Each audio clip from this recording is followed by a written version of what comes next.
Ensemble, défendons la patrie et gagnons cette guerre insensée du M23, appuyée par l'armée rwandaise. Batela Ekolo, Bendele Koyate.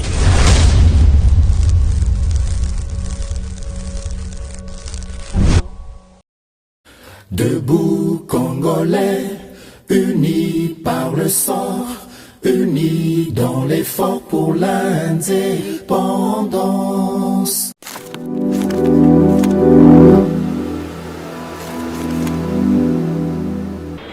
Boza, le bienvenu na GCAM Télévision, fidèles abonnés, chers téléspectateurs. Na pesibino matondo mingi pona boponi na bino ya GCAM Télévision, matondo pe mingi pona fidélité pe confiance na bino na émission Oyo Debout Congolais. Bipai nyonso bozwami à travers République démocratique du Congo pe à travers Mokili Mobimba. Na souhaité bino bon week-end et bienvenue na édition Mokolo ya lelo ya Debout Congolais. Bisika ozwami tombola bendele la kisi zala attaché na ba valeur pe FARDC na motema yomoko yebi citoyen ya République démocratique du Congo ba valeur nini esengeli azala nango na 21e siècle oyo pona koyeba ko défendre patrie na ye yango biso tolobaka ke topona kozala FARDC na motema ata olati tenute yeba yango ke oza FARDC il faut ozala na sima ya ekolo na yo na lolenge nyonso esengeli yo sala zala sima ya mapinga ekolo po ete bitumba oyo bazali ko imposer biso toyeba kolonga yango kasi yango ete mission ebanda boyebi ke ete tradition esengaka na ngai koloba na bino ete justice ya Nzambe moto moko te a rataka yango, justice ya Nzambe moto moko te a échappaka na contrôle na yango. Soki okosalaka mabe na mokili okanisi ke obombami baza komona yo te, soki pe okosalaka mabe okanisi ke ozali yanke to pe ozali puissant, super puissant, yeba yango ke yanke likolo ya ba yanke azali, yeba yango ke puissant likolo ya ba puissant azali, yeba yango ke malin likolo ya ba malin azalaka. Tôt ou tard, tu vas récolter les fruits de tes actes. Tika kolone la bana na yo mabe, batika la baza ko we la mapango ya mbongo ya makila. Soki oyoki toli oyo, yeba yango ke justice ya Nzambe moto moko te aishapaka na contrôle na yango. Sala kaka malamu. Ngonga yango yo kozela trop tard te, sala inventaire pe bilan ya vie na yo, pe yeba ko se recadrer. Voilà l'actualité qui m'amène devant vous aujourd'hui. Elle est vraiment complexe comme d'habitude. Comité des sanctions, organe chargé des sanctions des Nations Unies et Silibongo Kokutanana, Yoweri Kaguta Museveni, président ya Uganda. Bauti bongo kota lisaye, ko signifie na ye, ba preuve. Oyo ezali ko impliqué Rwanda na Uganda na likambo etali M23. Ye asili kowanga nango a présenté ba moyenne ya défense pour na kotalisa ete rapport wana yaza koyeba yango te tokolobelango na kati ya émission oyo comité ya ba sanction ya Nations Unies bakenda kinde epa Museveni kotalisa ye Nations Unies azali prêt ya kozwa ba sanction contre bato oyo bazali ko encourager pe ko soutenir M23. Est-ce que zali information malamu pour la RDC? Est-ce que zali information malamu pour la diplomatie congolaise? Ba détail tokozango na kati ya émission oyo. En même temps, pendant ces temps, francophonie, réunion munene ya francophonie Milulu ezaki kosale makuna na kati ya Milulu wana Paul Kagame akendaki. Le président Félix Tshisekedi akendaki na yete. Mais Louise Mishikiwabo oyo azali secrétaire général ya francophonie ou azali rwandaise ya Silibongo kotalisa ete ezali na ba élément o bazali na frontière ya Rwanda na République démocratique du Congo bazali ko inquiéter sécurité ya Congo tokolobela makambo o ya Sili koloba pe tout au long ya conférence oyo baza koloba ki na suka na yango photo d'ensemble esengela ki bato nyonso ba participer Sam Malukonde na délégation congolaise ou accompagné qui ba boycotter yango balobi bango bakoyi kokanga photo te na Kagame oyo azali ko agresser République démocratique du Congo. Voilà l'actualité, c'est aussi encore un militaire congolais tué na frontière petite barrière na Rubavu ya Rwanda. Selon la source rwandaise, balobi que militaire rwanda a traversé qui avec l'intention de tirer, ou soit il avait déjà tiré, bango bamonaki qu'il fallait qu'il va abattre. Les corps de ces militaires est maintenant encore entre les mains des Congolais. Pourquoi encore cet énième incident? Nous allons chercher à le savoir tout au long de cette émission avec vous, bien sûr. L'actualité, c'est aussi Moïndo Zangi qui accuse le directeur général du parc de Virunga. Azali ko accusé que Azali ko ravitailler ba M23 Azali na collaboration na bango Azali suspect démarche na ye Azali ya ko traiter ba lien na ba M23 Azali ko pesa bango carburant ba tamusela ka mituka na bango. Il y a même détenu oyo ya ICSN Azali ko se retrouver na maboko ya na ba M23 kolata yango. Tokolinga to yeba qu'est-ce qui se passe na parc Oyo? Est-ce qu'ils allaient sûr que directeur général ya parc Oyo Emmanuel Demarode azali solo impliqué na makambo Oyo Moïndo Zangi azali kota les 100 ans que élu ya Nord Kivu. Voilà toujours pour na enrichir l'actualité wana société civile ya Nord Kivu na Rutshuru ba alerter que ba tenu ya ba M23 ils allaient s'apparenter na tenue, il y a certaines unités na biso ya FARDC. Bango ba moni ba rebelle ebele bazakola ta tenue ya kala ya FAC, force armée congolaise.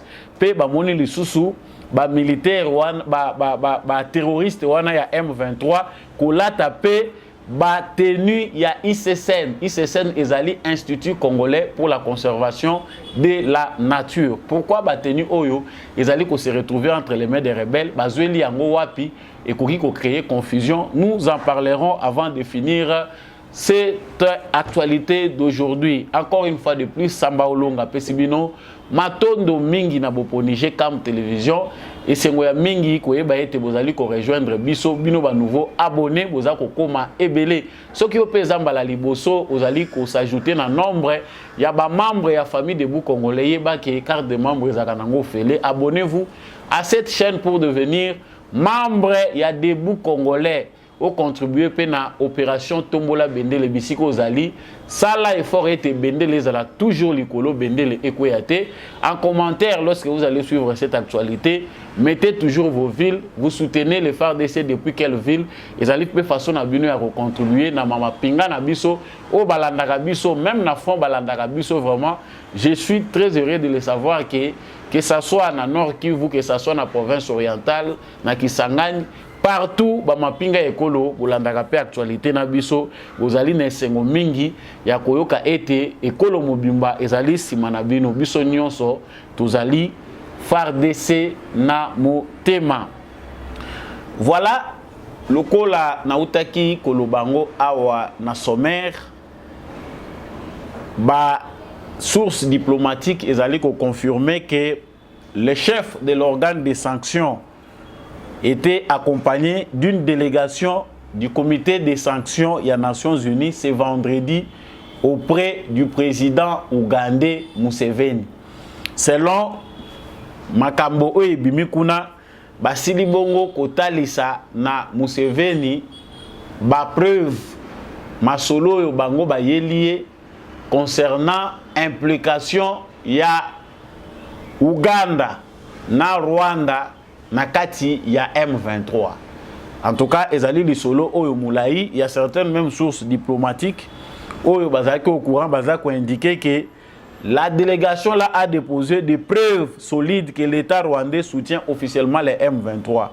Sur l'Ouganda, balobi que commandant ya armée ougandaise à soutenir directement les M23 ya zala qui prépé ya ko envoyer bataillon na ye et que ndelisusu kocha soutien na ba M23. Ce sont des allégations déjà confirmées depuis plusieurs jours par Kinshasa. Le président de la République, Félix Tshisekedi, dans la tribune des Nations Unies, avait insisté en appuyant sa diplomatie pour que les Nations Unies puissent s'atteler sur les preuves oyo azakablante oyo ezali kotalisa que les Rwandais soutiennent les M23, les Rwandais c'est les M23. Mais tomoni makambo ndenge kendeli selon ndenge baza kopesa information Yoweri Museveni président ougandais atalisa lobi ke ye azali impliqué te na pays na ye derrière les M23 kutu po na ye ba service secret na ye bazali avancé na kati ya recherche koluka ko identifier ba bailleur de fonds oyo balimentaka M23. Et c'est ça l'information. Et puis du côté Rwanda, ce même comité de sanctions est allé aussi voir, avait déjà rencontré Paul Kagame, Basipe Bakutana Gina président Félix Tshisekedi. Ce qu'on sait et on arrive à comprendre, Ezali, que Sony, il y a Nations Unies, parce que Awa, tous les sans embâche, c'est entre nous Congolais, Sony, il y a Nations Unies et comme il faut pousser, il faut agir. Parce que la démarche de la diplomatie congolaise était de présenter à la face du monde Makambo Oyo, Ndenge Ezali Kolekela. Contexte Nini, il y a injustice au Congo, Azali ko vivre vis-à-vis de la communauté internationale, vis-à-vis des Nations Unies. Le président de la République en tant que porte-étendard, porte-voix, il y a des Congolais dans les Nations Unies, à Talisaki en détail, dans différents discours, comment le Congo est agressé par ces pays et a présenté ses preuves. Si la démarche, nous avons parlé de ça la fois passée. Que démarche aux Nations Unies à Zanango, Nations Bazanango, pour faire revivre l'institution oyo, organe oyo international, il faut certainement agir. Les Nations Unies ont peur de quitter le Congo sans poser des actes qui peuvent redonner une certaine crédibilité. Oyo et Koki Kopé, ça moi souffle dans les Nations Unies pour Azala Lissus reconnu comme organisation. Naba nation oyo mususu baza opprimé baza komona lisusu tina ya organisation wanate. Président Félix Tshisekedi na diplomatie na ye apesi Nations Unies exercice munene ya droit.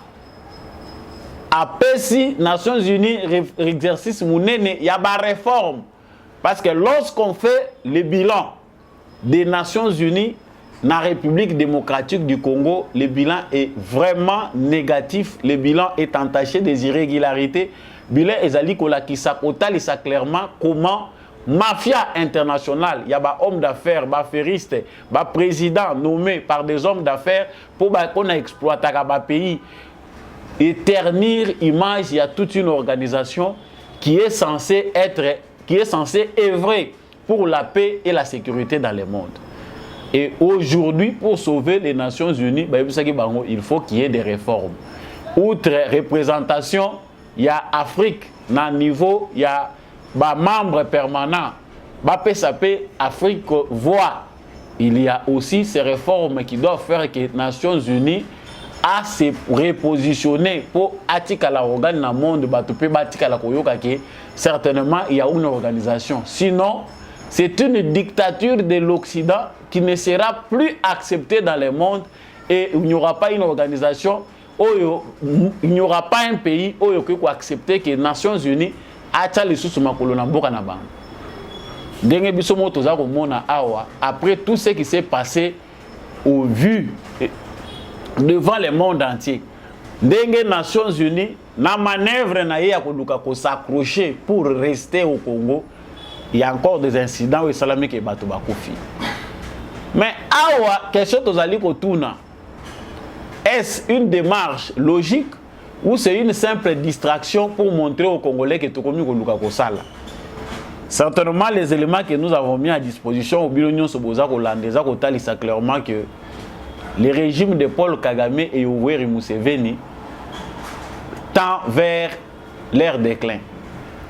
Déclin est s'annoncer, même s'il n'est pas, il est très tôt pour le dire clairement, mais on sent déjà que la communauté internationale, le Conseil de sécurité des Nations Unies au bazar dos au mur, face à ces dossiers sales de la République démocratique du Congo, Baza obligé à travers pression et mobilisation à Congolais oyo bakomi pe ko attirer sympathie ya ba peuple mususu na monde baza obligé ya ko sanctionner. Mais qui doivent-ils sanctionner? Certainement babouke émissaire na bango.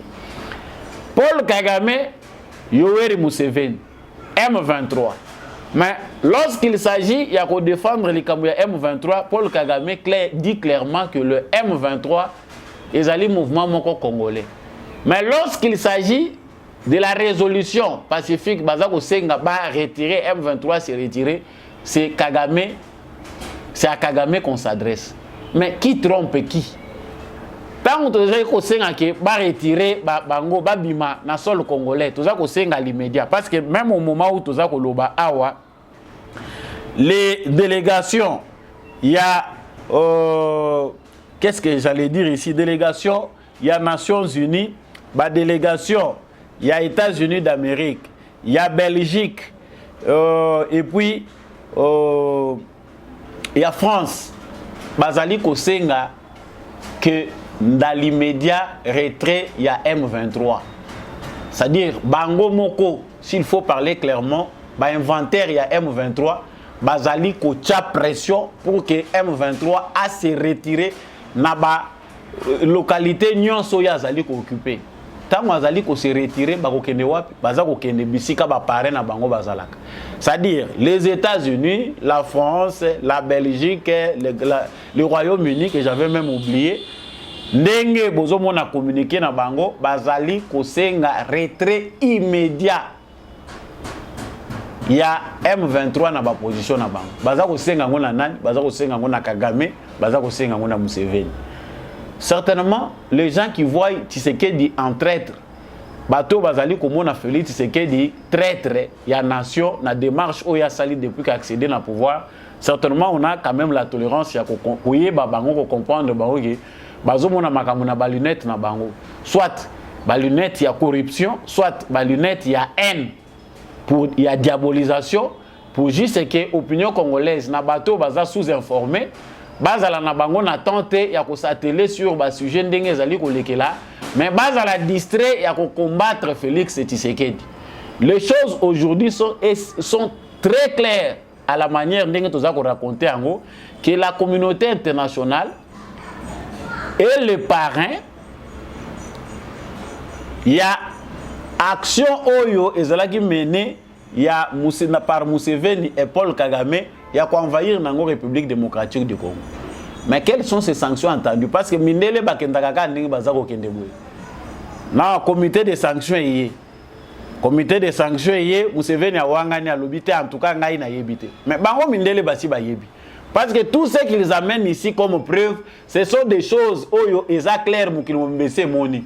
On a vu des militaires chaque jour, ils ont une image ils ont circulé dans les réseaux sociaux, il y a des cadavres, il y a des militaires rwandais avec des tenues qui meurent au front au Congo. Il y a des armes, il y a où ils ont bien identifié, il y a RDF, ils allaient se retrouver dans le sol congolais. Il y a des vidéos, il y a des images prises par des drones.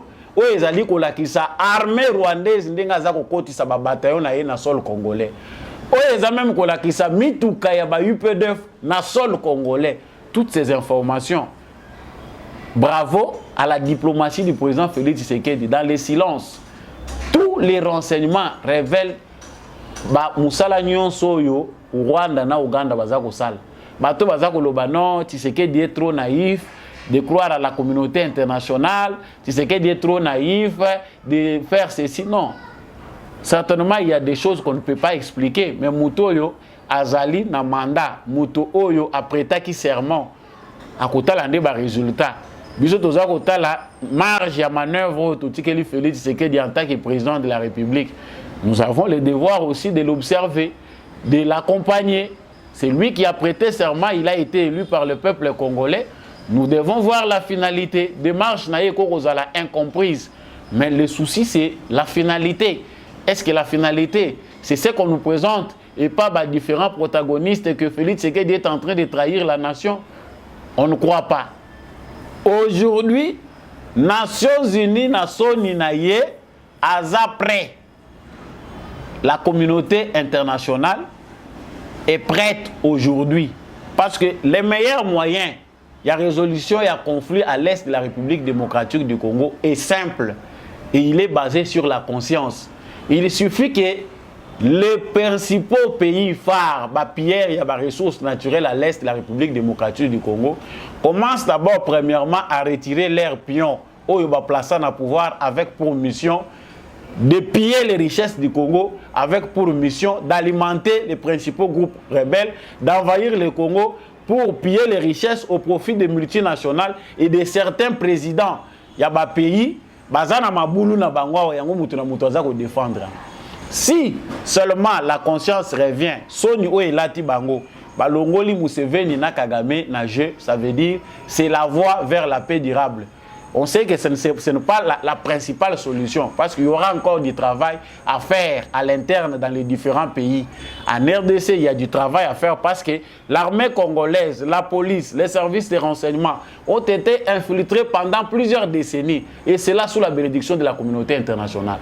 Cela ne va pas disparaître comme par enchantement. Il y a un travail que les Congolais peuvent faire à l'interne sans l'intimidation, sans la complicité, les complots internationaux. Wana ezali kambu ya ba Congolais, bazwa conscience que nous, en tant que peuple souverain, il faut plutôt s'organiser. Nous avons été victimes, oui, mais nous ne pouvons pas rester maboko ka tutandi tozako lela lela totanda maboko. Organisons-nous. Ça c'est la tâche congolaise. Mais ici, on sent déjà que la voie est déjà libre. Tous allez qu'on s'acheminer, la diplomatie faite par Félix Tshisekedi toutes ces dernières années, ces 4 années, ils allaient comme un RDC sur la bonne voie sur le plan international. Parce que tant que vous avez des sanctions, des fois, il y a la lettre morte, mais bango bazako luka soni wana elata bangote. Ils cherchent comment bango bakoyi kobimala likambo. Parce que sur le plan du droit, ils allaient inconcevable qu'un pays puisse envahir un autre pays souverain. Si on les condamne là-bas, bazako condamner Russie qui a violé la souveraineté à l'Ukraine, de la même manière, il faut les condamner pour le Rwanda avec des preuves qui est en train d'envahir les sols congolais sous les labels du M23 alors que c'est l'armée rwandaise qui les fait. C'est-à-dire sur le plan du droit, déjà mis sur Abatunyo, c'est ça qu'on fait oh ils ont les Congo, ils ont fait injustice et il faut la régler. Si l'Organisation des Nations Unies doit encore exister, Museveni et Kagame bakotika la impunité. Et ça, c'est une porte ouverte aux sanctions. Parce que c'est la mobilisation. Tant que il faut que les Congolais se mobilisent davantage. S'il y a des preuves, que l'armée rwandaise, armée rwandaise, armée ougandaise, bazali ko alimenter M23, bazali pe ko servir bango de base arrière. Mais il faut qu'on sanctionne bango. Bibundeli na bango, il faut qu'on sanctionne bango sur le plan militaire. Bakoki ko somba pe sous mindu kité. Mais par contre, c'est le Congo qui souffre d'un embargo qui est l'émanation d'un complot international. C'est le Congo qui subit. Alors que le pays Oyo, ça fait plusieurs décennies, bazali nommé, bazali cité, dans un rapport rébellé. Chers frères congolais, l'air est grave. La question congolaise ne va pas seulement se résoudre à la base. Certainement, nous nous mobilisons à la base comme au sommet. Au sommet du monde, le problème congolais aujourd'hui est en train de tourmenter les esprits. Bato ba mesana kolia mabe. Bato yo ba mesana kozwa na nzela ya mabe, na nzela ya makila, baza kolala lisu pongiti. Bon bakisela bango makelele bisika nyonso bozali, que vous soyez au Canada, que vous soyez aux États-Unis, en France, en Europe, en Asie, où que vous soyez, ne vous taisez plus. Il est temps makelele wana e mata lisusu parce que baza kokokango lisusu te. Ba komi ko luka na ba couloir ba bandai ko faufile balobela makambo ya Congo en cachette eza ko bomba ma lisusu te. Il n'y a plus moyen de parler en secret les Kambotali Congo, vu la gravité de la situation. Donc la communauté internationale, à ce stade, ndenge ba komi ko akile ba poulet na bango, bana na bango, bango ba bokola, ba pesaki bango ba mission, et la qui c'était que bazana bolingo na biso ba congolais. Ça ne veut pas dire qu'ils sont aujourd'hui en sympathie avec les Congo. Non, la contrainte est là, la honte internationale. va comprendre que ceux qui ne salissent rien, en tout cas, le monde entier va se révolter. Il faut régler la situation. Ils le font parce qu'ils sont contraints de le faire. Le temps est mauvais, vu ce qui se passe au Congo, avec la montée de la mobilisation. La mobilisation. Et c'est la mobilisation. C'est la conscience d'un peuple opprimé. Ceux qui vont comprendre que du plus fort au plus faible, conscience et koti, c'est le travail que nous devons faire, de réveiller nos frères qui dorment. Ce qui se passe à l'est du Congo, c'est le temps de se réveiller pour accompagner Bango davantage. Nous ne pouvons pas fermer la parenthèse de la diplomatie. Voilà les raisons pour lesquelles le président Félix Tshisekedi avait laissé cette brèche. C'est pour les permettre de se recadrer. Pendant ce temps, Kagame ne baisse pas les bras. Il pense que maintenant c'est le temps de ne pas manquer les occasions. Il est maintenant là partout. Macron, le Rolambois, partout. Macron.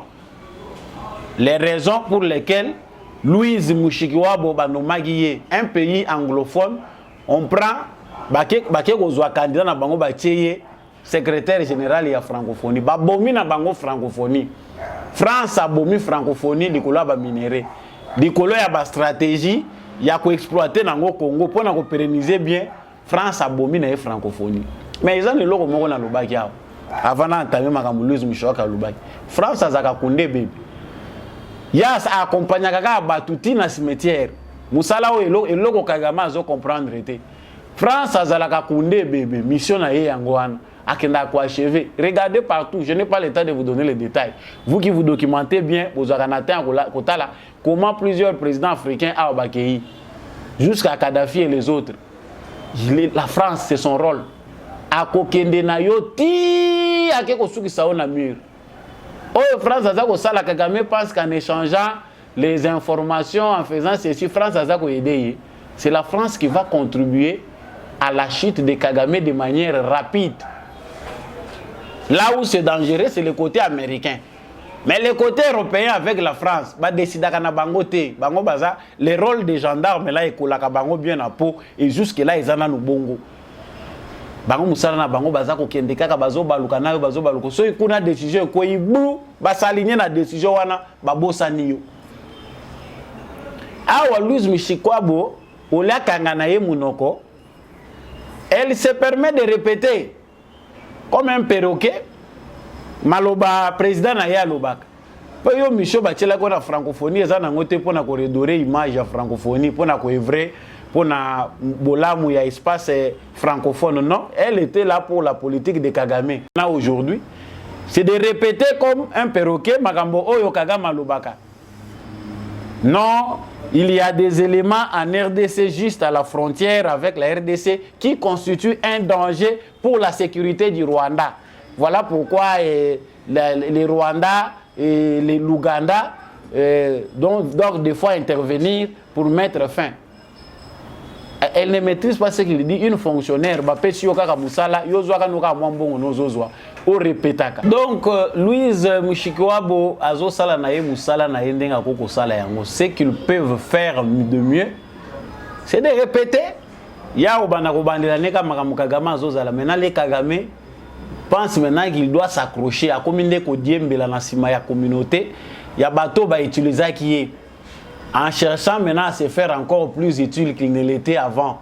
Parce que il est difficile que le Congo fasse marche arrière. Ça, dans le cerveau de Kagame, ça ne peut pas fonctionner comme ça. Parce que lui, il est dans la routine. Il pense que c'est le moment d'activer les choses de manière à se rendre plus utile dans le bateau qui est dans le pouvoir. Vous voyez, je continue à travailler, ça va donner. Monsieur Moussa laissé Sili. Toi, tu n'es qu'un pantin, on t'a forgé pour un but précis.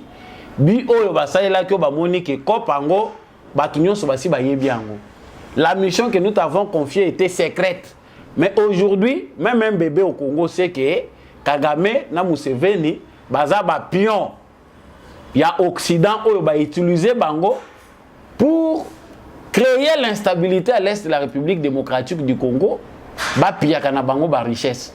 Ça, ceux qui biso na ba manuel na biso tozo tangisa bana to changote, c'est la faute à nous. Ceux qui t'ont changé, t'ont militarisé même éducation na biso te. Qui va faire ça à notre place? Parce que ce sont des petites choses comme ça qu'on doit raconter aux enfants dès le bas âge. Pourquoi on ne se développe pas? Il doit y avoir des cours comme ça où on apprend les enfants dès la maternelle. Qu'on crée une génération de gens révoltés. On nous a mal éduqués, on nous a pas bien orientés. Nous avons reçu une éducation pas suffisante pour défendre les intérêts de la République. Mais ça montre quelque part l'handicap que nous avons. À tous les niveaux, les Congolais, ils sont sans foutistes dans une situation où mais les Congolais vont trouver que c'est normal et puis on peut s'en passer. Louise Mouchikwabo, pour ne pas trop m'attarder sur ces sujets, vous allez comprendre que ça la rôle à chercher à embellir. Mais l'heure n'est plus à cacher, l'heure n'est plus à trouver des alibis pour cacher l'implication du Rwanda dans les massacres à Makambo. L'heure n'est plus à ça, c'est ça le jeu là. Et félicitations même à la délégation congolaise. Parce que l'organisation à francophonie, tout le monde a pété dans l'angoté. Biso yé union so et comme le lona minute soko yé bien anglais aux aloko la semi-lettré. Donc tous les organismes mais ça la nyonso sa malam et comme il faut la kaka anglophone. Ba français bango moko à 80% si c'est 70%. Baza bilingue, baza ko lo anglais, baza ko lo français. Il y a que chez nous ici quelque part, il faut encourager ceux qui disent qu'il faut ajouter l'anglais. Bon, l'anglais existe déjà au Congo mais il faut certainement trouver aussi des mesures pour être mais surtout mettre l'accent sur nos langues, la langue ya biso. Parce que c'est à travers la culture où on a dominé pe bato. Tina ya francophonie et la France en perte de vitesse a fait de la francophonie, de l'espace francophone, où il y a un espace culturel, il y a échange à valeur, il faut renforcer les liens. Et comme il organise la politique, aujourd'hui, il n'y a plus rien dans la francophonie. Qu'est-ce que l'OIF, l'Organisation internationale de la francophonie, peut apporter comme solution à nos problèmes africains? Si ce n'est pas que de l'argent, ils ont la base au bimisa, bon, on va contribuer le français, ils ont la ONG, où ils ont mbongo eza ko bima ebele mais eza ko suka nango kaka na kati ya ba bureau wana bato baza ko tambola na mituka cher bato baza ko me utali oyo baza ko exécuter nango musalo mission baza nango muke. Donc 80% ya budget eza ko kende nango na fonctionnement, 20% ngo eza ko koya na terrain. Soki ko ipe na terrain moko corruption ezali bato yo il faut ba bénéficier nango baza ko mona eloko te. La francophonie devient ce que tu veux, la France folie, la folie de la France. Parce que jusque-là, tant qu'il n'y aura pas de leaders français qui vont comprendre qu'il faut réparer, trouver la voie qui va peut-être aider la France à survivre face à Moupepo et Zakoya. Et c'est difficile. Le vent qui vient est violent, il n'y a pas d'espace pour la France en Afrique. Même s'il y a des pays africains où les dirigeants sont encore si bêtes pour faire confiance à la France. Même si la diplomatie veut qu'il puisse y avoir euphémisme, adoucissement des termes pour ne pas choquer, mais certainement, dans la conscience africaine, la France n'a plus de place. Ce qui est basal inventaire, il y a ma en France à Zako Sala. Ça m'a le compte d'une équipe na lobby, na photo bozako mona wana, aux photos d'ensemble. Donc opposé les sous-pembeni à Kagame, un criminel, un génocidaire. Un terroriste, pas prendre des photos avec un monsieur, encore sourire parce que chez les Américains, je pense que dans plusieurs pays, pas occidentaux et ailleurs, ceux qui ont une photo, attends aux années on ça qu'on s'écarte, ça la sourire. Or chez nous on sourit normalement et par la on ne sourit pas n'importe comment, on sourit quand on reçoit quelqu'un, ceux qui ont une photo pour nous toi c'est bon ils ont la capenda il faut c'est qui s'abattent mais mais ce qui est en toi là ne permet pas de sourire. Non, il ne faut pas être hypocrite. Chez nous, on n'est pas hypocrite. Chez nous, tu es hypocrite. Même dans ton âme, il y a la paix. le sourire vient du plus profond ya mutu. Mais sourire forcé oyo, ba sourire ya kozwa nango ba photo, eza ko cacher ba animosité, eza ko cacher makambo mabe bato batondi na kati. Ba sourire moko criminel. Merci Sama Lukonde, c'est un début. Tiye toko kata na ye ki bisika za biso toko nyata suma kolote.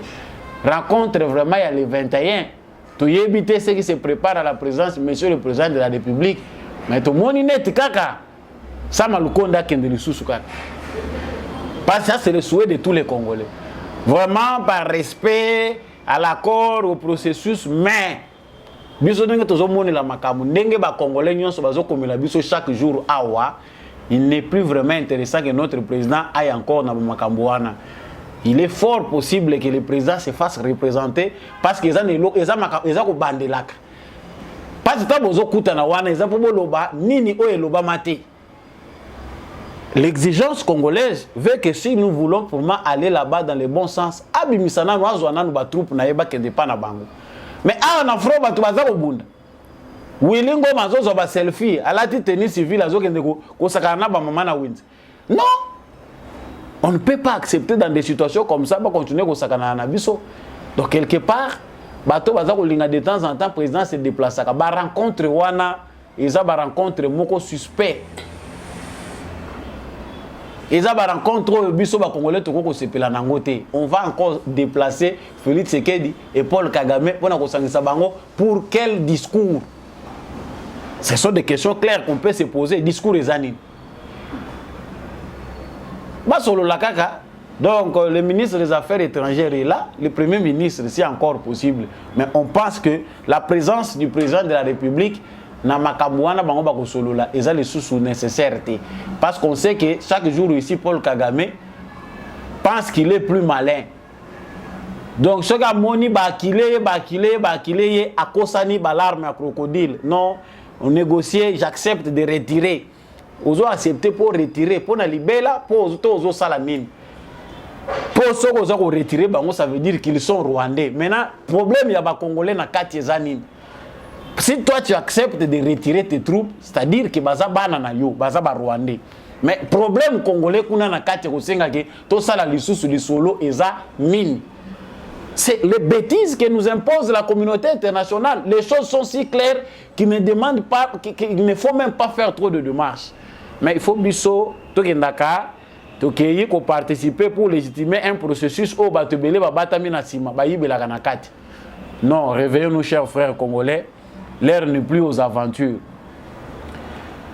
Si j'ai mususu oyo ezali ko pesa biso toujours matière à réfléchir awa ezali makambo ministre ya EPS de Moïndo Zangi asili ko pesa comme révélation. Tout si to lobelaka information oyo la fois passée dans moko ba élément na ngai sur directeur général ya parc ya Virunga Emmanuel Demerode. Malobelaka élément moko parmi ba cible ba coin au ba cible qui pour ba créer ba grande rébellion et za lokola ba bastion na bango. On a parlé du parc de Virunga. À titre de rappel, je vous dis déjà que chaque fois que le parc de Virunga est menacé, l'écosystème est menacé. Banzeto bazo biso to batela parc de Virunga, c'est qu'il faut savoir, est classé patrimoine mondial na UNESCO. Mais tant ba attaquer yango, to yo kaka voix ya Nations Unies. Ça veut dire que les Nations Unies sont d'accord que va détruire l'écosystème wana banyama oyo ba espèce rare oyo eza na kati ya parc wana et disparaître nango. Emmanuel Demerode oyo asia umeli na fondation na bango na ba réseau na bango ebele parce qu'il y a trop d'ONG na makambo etali gestion ya ba parc na biso ya Congo. Je pense que cette question doit être réfléchie, repensée de manière sérieuse dans le Parlement congolais sur gestion ya ba parc na biso. Tout ce qui est parc na kati ya Congo, tout ce qui est biodiversité, faune, na flore, ce kotali, c'est comme si ba Congolais ba kokotanga ba classe était ya préserver nature, conservation à nature. Bisika nyonso ba parc ezali, bisika nyonso biloko ezali, kaka mendelende bazawan. Mais alors pour parler d'Emmanuel Demerode, plusieurs fois il a été accusé d'être en connivence avec les mouvements rebelles. Ce sont des choses autres aussi, Tolobel. Il y a même un moment, le gouvernement de la RDC a menacé de confier la gestion il y a parc ya Virunga na Bafar DC. On ne sait pas à quel niveau est notre gouvernement. Banda babandaki makambo. Mais si koyo awa ba révélation ya Moïndo Zangi payé. Que dit Moïndo Zangi? Les M23 collaborent avec le directeur général ya parc ya Virunga, Emmanuel Demerode. À ça solo la na bango, certains réseaux disent que il y a même ba eko garde mususu bazakuna bazana bango lokola déjà ba rebelle. Et qu'est-ce qu'il fait en échange? Mituka na bango ye mutu bazali côté que la banko pesa bango carburant. Bazako zwa carburé pa na ye selon bango bazolo ba ke batekaka. Bazako ça l'échange, bazako collaborer. Donc il a son indépendance face à ces conflits-là, selon ndenge ya azako kanisela. Donc lui ne peut pas s'impliquer dans ces conflits-là pour préserver la nature. Yango ye azali ko collaborer na bango, apesaka bango babiloko oyo bango bazana ngo besoin. Ils ont besoin de carburant ndenge bazako sa ila wana ye azako collaborer na bango. A échanger na bango, azana ba numéro na bango. Et on comprend que bango pe basi ba tisser réseau na bango tout autour ya parc. Chaque fois que baza menacé et pas faire des satindiki bango bakendaka ko se réfugier na parc wana bake ko vandela kuna. Carburant o eza ko ravitailler mituka na bango eza ko sala ke mituka na bango etambola na ba localité o bango bazui eza ko utaka kuna. Mais depuis longtemps, depuis processus o ezalaki en cours, balobi ke bolongola tata oyo azali déjà moko ya ba membre ya groupe ya ba mouvement rebelle. Bande ko nyonso ba utaka Occident so kaka ba umeli ki soit o aye na cadre ya organisation humanitaire, o aye na cadre ya o Médecins sans frontières, o aye na cadre ya Croix-Rouge internationale. À la fin des comptes, soko tali kaka parcours na bango, ils deviennent des ennemis de notre patrie. Ils sont toujours dans une mission illicite. Ata boza komona visiblement azako sala opération Moussous, mais dans l'ombre, ce qu'il fait c'est autre chose. Mais pourquoi ça tarde de militariser Bakwen Wana? Est-ce qu'il faut s'attendre les sous que Bakanga Park Wana mobimba en otage? Parce que Tolobaki les Kamwana balobi angwa ke Emmanuel Demerode azali soupçonné de recruter. Ba eko garde wana il y a certains oyo bazape na ba lien na ba mouvement rebelle. C'est-à-dire azana parc en même temps azako kende ko contribuer na ba mouvement rebelle. Ba mususu bazali ko ya bazola tabateni ICCN, Institut Congolais ya Conservation en Nature. Moïndo Zangi na souci na ya sengi ke balongola directeur provincial ya Institut Congolais pour la Conservation de la Nature. Balongola ye parce que ye pe mutaza censé kota la rayon wana parc wana ye mutaza kota la na province wana yeba comment les choses se passent là-bas. Est-ce qu'à vérifier kate, est-ce qu'à pesa ka ba rapporter? C'est que bango nyonso pe bazana kati ya mulongo na chaîne wana. Le mal est si profond que tu as comprendre que quand vous êtes aux la qui est ennemi basé extérieur, à l'intérieur, c'est pourri. C'est pourri à l'intérieur. Ba Congolais oyo bazana kati, bango moko pe basi ba constituer maillon, baza kolia na bango na système injuste oyo eza ko silisa ba Congolais. Donc mutu mususu pe pona survie na ye, à s'adapter na un système wana. Abundani na yeke système wana et permettre ye à survivre na ye. Allez, na collaborer kananga tana ba mouvement rebelle? Non. Non, non et non. Cette situation où ils allaient coller l'insécurité, tant que nous avons aujourd'hui, même ceux qui va bendi Kagame, ba bendi Museveni na ba paré na bango ba effacer bango. Nous avons un sérieux problème de mentalité avec nos frères Oyo. Développer réseau, tisser un réseau na bango tout autour du complot international où ils ont la biso. Au même moment, pendant que l'information est pesami Moïndo Zangi azakoloba, la société civile bazali kolobela likambo oyo ya bateni ya ba rebelle, ba terroriste M23. Les terroristes de M23 bazana batenu pe o eza semblable na l'armée congolaise. Selon société civile, batenu o bango bazolata ezali ba unité o ya biso elata kango ezo continuer ko lata ngoti lelo. Ezali batenu ya ancienne FAC na appellation na biso tozaki force armée congolaise avec comme FARDC. Ces mêmes tenues là eza ko se retrouver na ba rebelle ya M23. Chose grave encore. Tenue ya ICSN oyo ba eko garde na biso balata ka bato ba garde ya ba parc na biso ezali pe ko se retrouver na ba M23. Mais qui est à la base ya kozwa ba tenue wana ya duplicité ya ba tenue wana? Nani azopesa ka bango ba tenue wana? Vous trouvez les liens facilement dans makambo na uti koloba awa que le mal est profond. Ba structure est belée. Bato ebele bazali ko diriger mboka na biso à la base bazali en complicité avec l'ennemi. Il est temps que ba service na biso secret et opéré de manière ya ko elongola bato oyo parce que bango mutu bazali ko créer ko sala li poete munguna yaka kokota parce que bango wana bazana bateni ya boy. Nos militaires FARDC peuvent le voir. Ba identifier bango balobi ate wana baza ba garde ya ba parc alors que ce sont des rebelles ba lekisi bango ale bango en retour ba s'attaquer na ba militaire na biso. C'est une confusion d'où il est important que armée na biso ba sa la perquisition na katia parc ya Virunga. Il faut identifier tous ces éco-gardes là. Matériel na bango biloko bango ba utilisaka makambo eza na parc.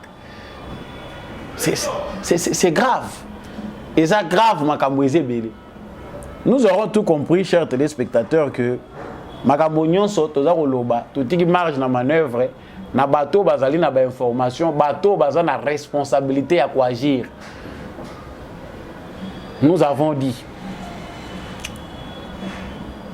tolobela ki sango mususu awa ezali makambo o etali militaire congolais oyo babomi lisusu na Rwanda na Rubavu.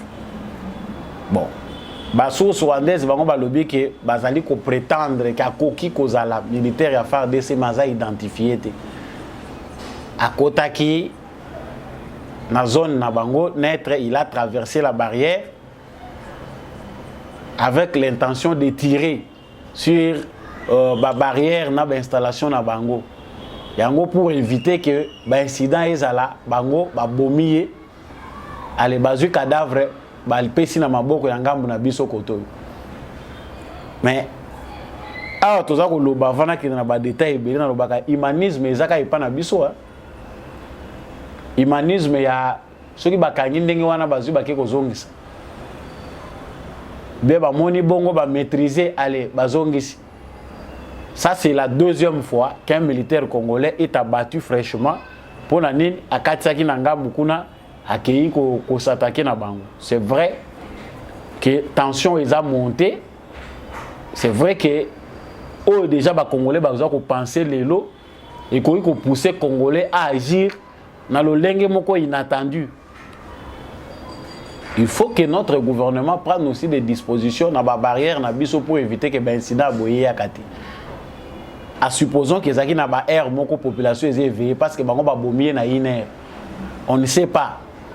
Bazaki na raison te, ils ont vrai. Est-ce qu'ils ont vérifié parce que tout ce temps les Rwandais cherchent des éléments où ils peuvent permettre bango que bango peut pas brandir na niveau communauté internationale que voilà ce qui se passe.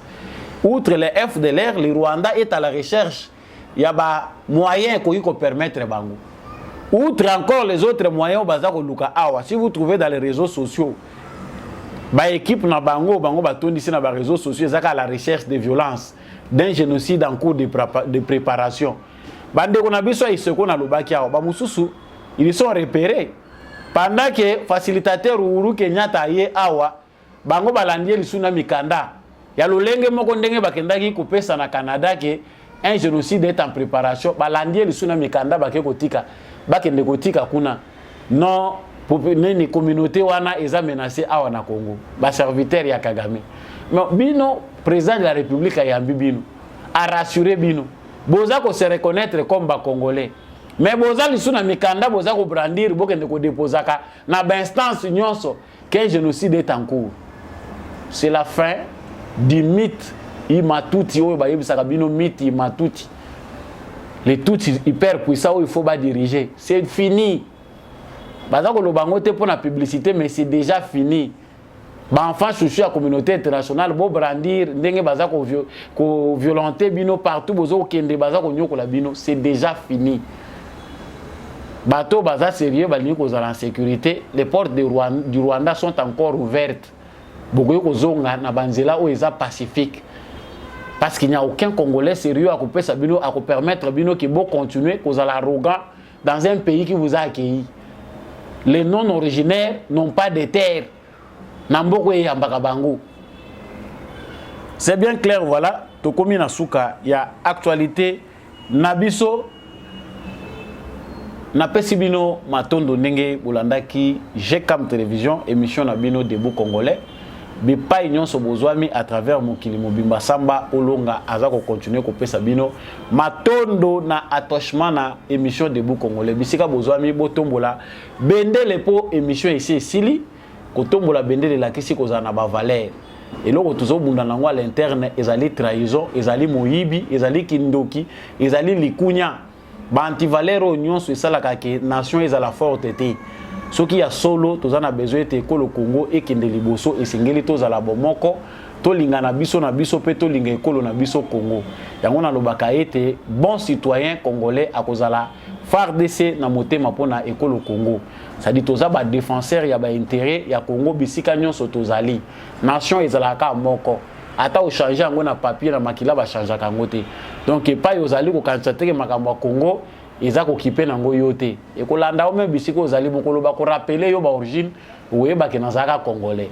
Il est temps pour que les fils et filles du Congo puissent se réunir to ganga na situation injustice et puis to enterrer ngo une fois pour toutes. Na pesi matondo na équipe technique accompagner kingai yande kombi à chaque poete émission oyo et koma na bitando na bino matondo mingi na papa Jean-Louis Timbalanga matondo mingi na mama Lisette Mongendu papa Bill mama Bill Bilonda papa Boniface Mpunga papa Kennedy Mukendi et tous les autres vraiment téléspectateurs de Debout Congolais oyo boza ko continuer ko soutenir biso bolingo ko soutenir opération Tombola Bendele à travers Debout Congolais.